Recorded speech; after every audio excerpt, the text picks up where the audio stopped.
Hello and welcome to the VAW-VRC Foundation's Oral History Project. Our goal is to share great stories from the E2 and C2 communities of naval aviation. I'm Joe McNamara, and today it's my great honor to interview Mr. David Seeman, a Navy veteran and one of the Grumman test pilots who was instrumental in bringing the E2 and C2 to the fleet. David has had a long and incredibly productive career testing a wide range of aircraft. Hello, Dave. Thank you for sitting down with us today. I see from your biography that you're originally from the New York City area. Can you tell us a little bit about your early life and how you got interested in aviation? Be very happy to, and I'm very happy to be able to participate in this series. I was born into a situation that born in Brooklyn. I'll try and keep that out of my language as well as I can.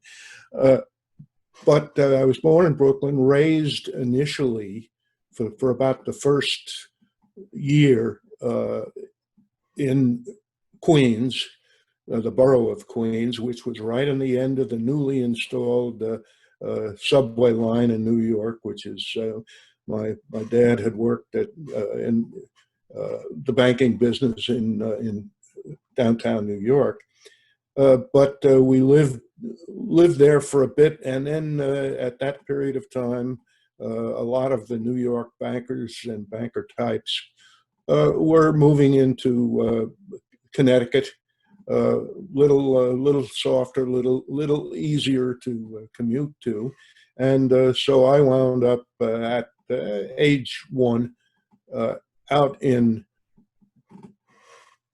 Stamford, Connecticut, North Stamford, up in farming and rural, very rural area.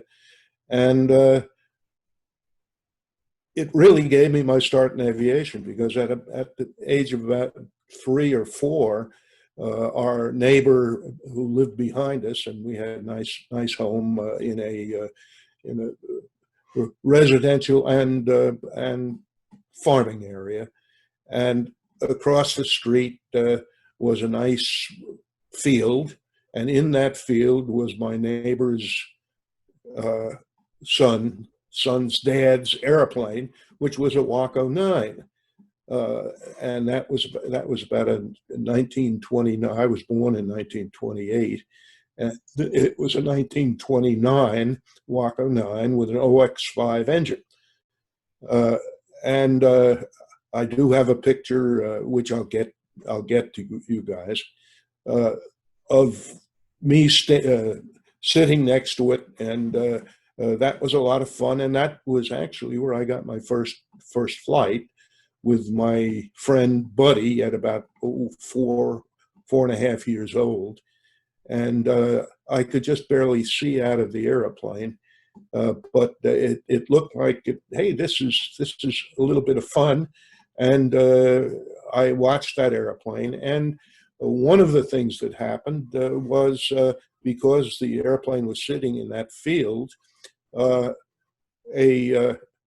fairly well-known gal who was one of the original 99s that flew with Amelia Earhart.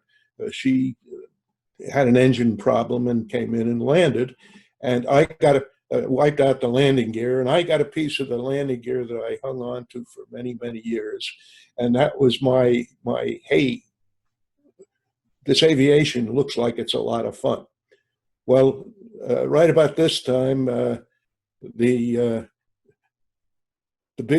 big bust came, and we went into a tremendous recession, and we lost the house and moved back to the house we owned on Long Island.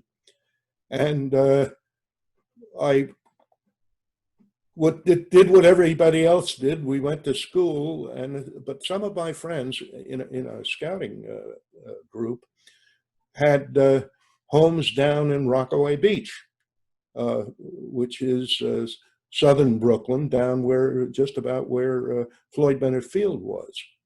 And I used to go down there in the summer, and then we were fairly close to Mitchell Field, which was out on Long Island, and we were on bicycles, and we went out and we watched airplanes take off and land. And I pretty well grew up saying, hey, this is what I want to do.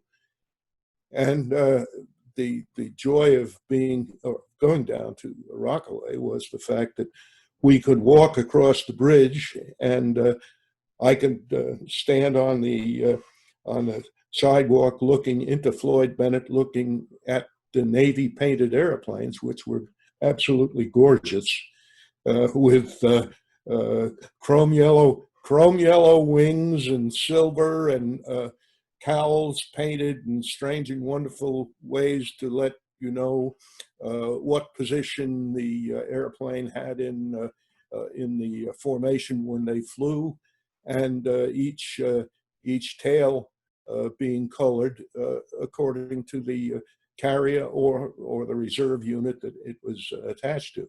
So I kind of early on, when I say early on, 8, 9, if I'm going to get into this aviation business, it looks like Navy is the thing to do, because those are pretty good looking airplanes. And I was doing a lot of model building, the normal situation. And the war came on. I wound up as a messenger, actually, in the air raid system for New York City. So I got to ride around on my bicycle and be a messenger from one warden to another during the war. And I distinctly remember one evening in the winter, and I would be able to stand on the berm that used to be the end of the big hill that went down the middle of Long Island, and I could look out on Great South Bay, and on a good clear night you could look out onto the Atlantic Ocean. And I remember very clearly one night that there were 7 ships burning within my sight as they came in or left New York. There was no question that I knew that there was a war. And I think, as most of us did, we kind of hoped that the war would wait for us, because we were now in our teens, and very much hooked up, but particularly those of us who were building models, with what's being flown, who's flying them, and what are they doing. So I kind of wound up graduating from high school in, that would have been the June of 45, before the war was over. I knew, I had already registered for the draft, and knew that something along these lines were going to happen. We, in the meantime, were still in the bounds of recession. There was no way I was going to go to college. And thanks to my model building and all that sort of thing, I don't think my grades were high enough to go ahead and get a chance for a free shot at a college education. So I went to work, got a job with American Airlines as a mechanic, because I had done a lot of car rebuilding and that sort of thing. And so I went to work for American Airlines on the night shift, first to line maintenance, and then they kept me on, and the line maintenance was to install wing boots on DC-3s. And they kept me on as a parts washer junior mechanic, and I was on the late shift over at LaGuardia, driving my home rebuilt Model A Ford, which didn't have any side curtains and was a very interesting thing to do. One evening, I was having lunch in the cockpit. Then this is where I got my, hey, this is what a cockpit looks like. And one of the fellows came up and said, "Hey, Dave, do you know that the Navy has just reopened their flight training program?" And by this time, the war was pretty well over. The bombs hadn't been dropped yet. But I was obviously had my final number, and I had my orders to report to the Army down in southern Manhattan, and I was going to be an Army guy. But I went over and took the exam for what turned out to be the Holloway plan, Admiral Holloway's flying midshipman thing, and I was accepted for it. And this is the plan, by the way, that Jim Lovell was initially part of. Armstrong was one of the junior members of the Holloway plan, and I think we had about 3,000 people that applied and were accepted, and about 2,000 that finally did get their wings. But that came after a 2-year exposure to college, and assuming it was an acceptable exposure to college, which it was. And then we reported to flight training. And because the program had been turned into the Holloway plan, there were about 2 plans that they were expecting to use in order to get, after a big war, to get enough pilot trainees to fill in the ranks that they knew they were going to need. So I made that, went down in, I guess it was February of '48. I went into flight training, and everything went fairly well. I was very pleased that I was accepted into single engine carrier work rather than going to multi-engine, because I found as I was going through flight training that I had a propensity for getting a little airsick, and that, as my later career turned out, that was something that I was able to get rid of. But it was something that was serious enough, and I think it was after I had thrown a barf bag out of the left side of an SNJ rather than the right side. And that's a very important point, because if you throw it out the left side, your instructor may get the bag right in the face. And I think I did, and he was a fellow by the name of Lieutenant Bourne, and he said, and spoke to the powers to be and said, "Send this kid home to make him sure he wants to be a pilot." And then he went off and became a blimp pilot. So I think I had some effect on his life, but came back, and I picked up my jacket, and I would say that I was a little above average. I was no whiz by any stretch of the imagination. Dave, can I ask a question now? Sure. When you went to flight training, was that the first time you had actually been piloting an aircraft, or you had? No. That's a good question, because during that scouting period and during the high school period, I was counseling at a boys' camp out on the end of Long Island. Tom Ward was the owner of it, and he was the chief physical training instructor at Valley Stream High School. And he had a very nice setup. He owned a tailcraft, which he kept at the farm not at the farm, at the camp. And then he was the guy that bought the first of the CBs when Republic turned out the CB right at the end of the war. And I had a chance to, one, fly in the tail of craft and fly in the CB. So I had some stick time before I went to flight training. Not enough, and not enough to cure a propensity for getting a little rumbly when we did more than straight and level flying. So it was something that I started with.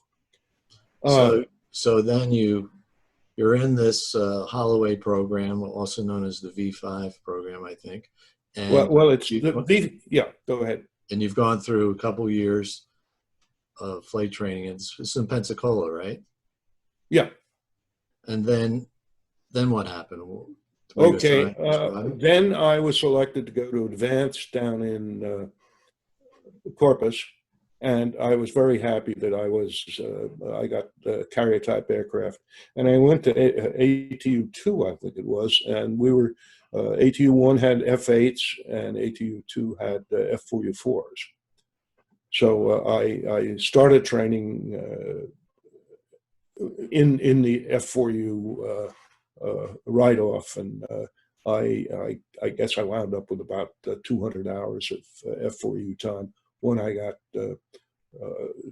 sent back to Pensacola to get carrier suit on the cabin, and that was the one we got our 7, as we had on the SNJs, because the SNJs were the Cs that had they were carrier compatible, and you got 6 with the SNJs and 7 landings with the F4Us. And then I was sent at the end of 49, November 49, to probably the best squadron that I could have been sent to, and that was VF-14, because they were the top hatters. And if I didn't have 3 airplanes flown by that I had made as models, flown by F-14, I mean, that was a real plus.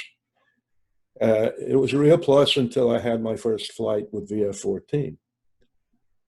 And that was something that set me up also, because and made a different person out of me, because on my first flight, the automatic engine control, which really I did not know that much about, and it just ties into my whole philosophy of what was happening then. And I think some of Admiral Dunn's writings on where we were at the end of the war, as far as NATOPS, the need for NATOPS, and the need for standardization and training in type, became a tremendously important thing. And I was one of the first guinea pigs to prove it, because on my first takeoff in an F-4U-5, the automatic engine control cut in about 3/4 of the way down the runway, and that gave me about 8 or 9 extra inches of horsepower, if you will, and almost put me off the runway.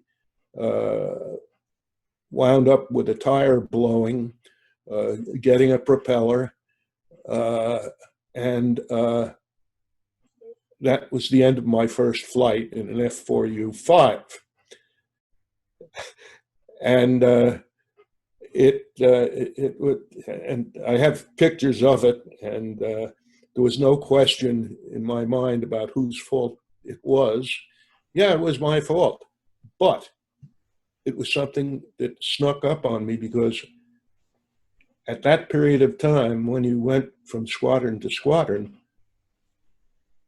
with a given type of aircraft, you didn't necessarily get as deep a transition into the change in type of aircraft. And it was a big change, bigger change that a lot of people recognized in the F-4U-4 to the F-4U-5.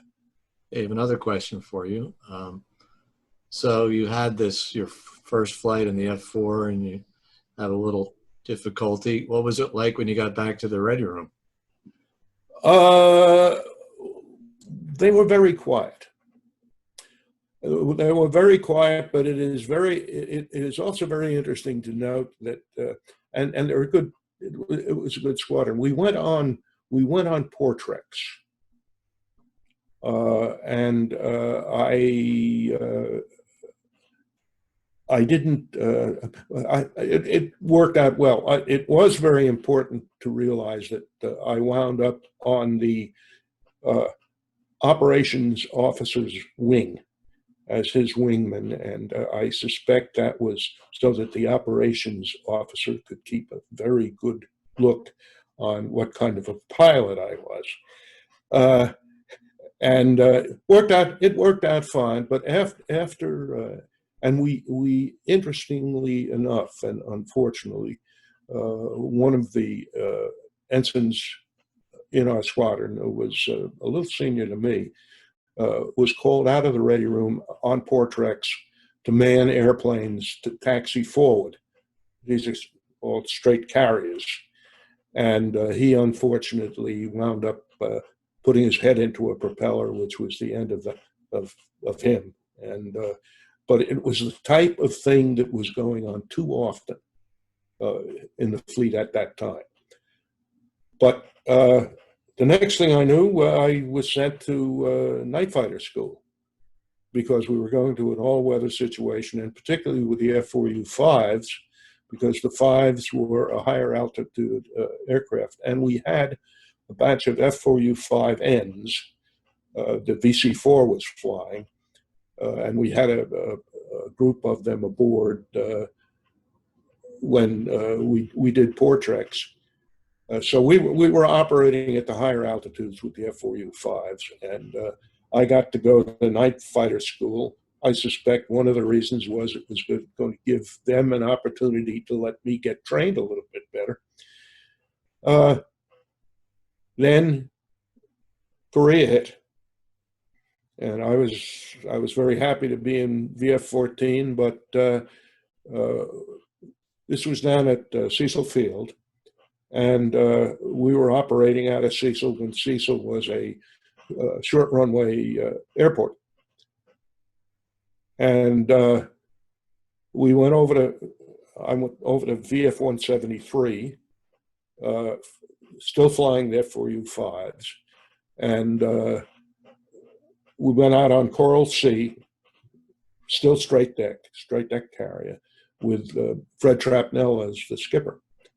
Which was very, very interesting because Trap was a very interesting man, and I think is well known in the annals of naval aviation, and should have been, because he was pretty sharp. And out of that group that spent that first year on the Coral Sea, we got quite a number of test pilots and guys that wanted the production route, because I think he passed this on to a lot of the people that were in the air group and on ship staff, and particularly in the air department. So that basically was it, and I did.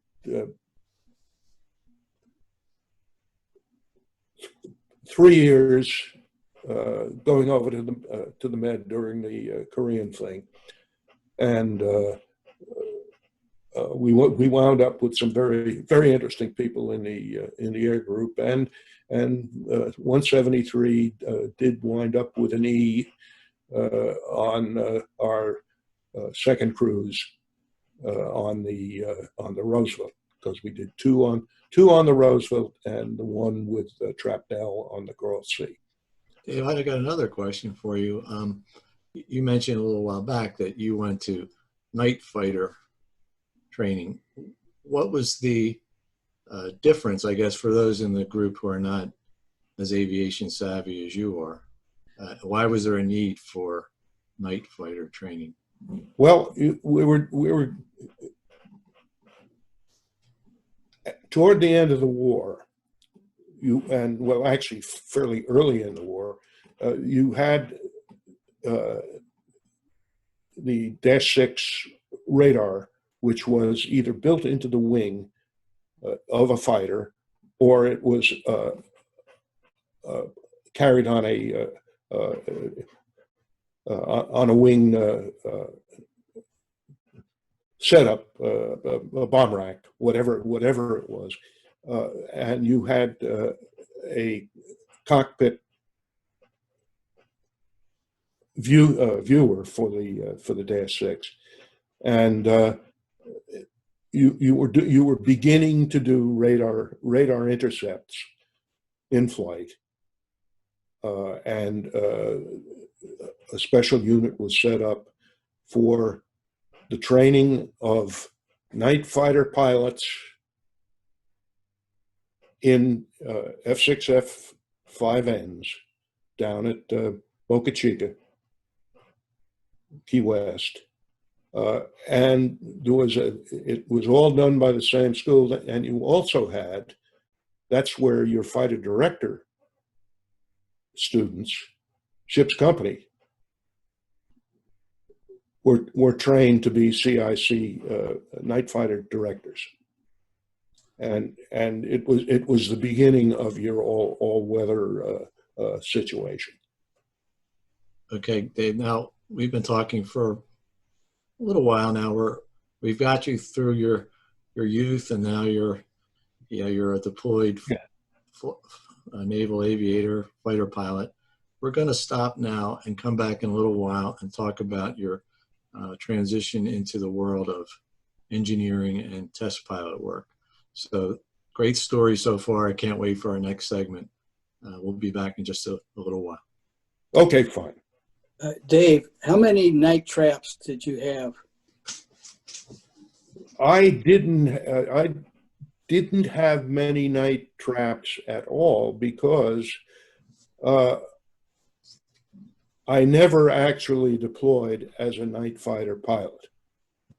I was still in a day fighter outfit, and the reason they sent us to night fighter school was because this is the preparation of what's going on. And you young, at that time, ensigns, JGs, should get the night fighter training, because this is what you're going to be doing. I never, what I got out of it, of night fighter school, was I got the pre-dawn launches and the post-sunset recoveries. So we were, the guys that got the training got, usually in a given day or a given week,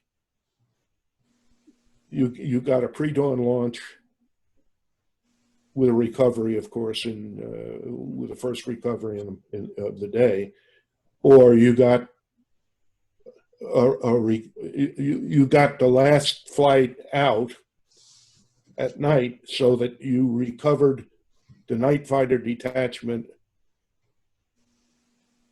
on station, and you came home in the dark. So I probably got no more than, I think, 5 or 6 night traps out of the remainder of my time by this time I'm a senior JG. One of the first traps, though, right? Night. Yeah, and these were the good old night recoveries that a dark. Everything was dark, and they just turned the floodlights on as you came up for your landing. Wow.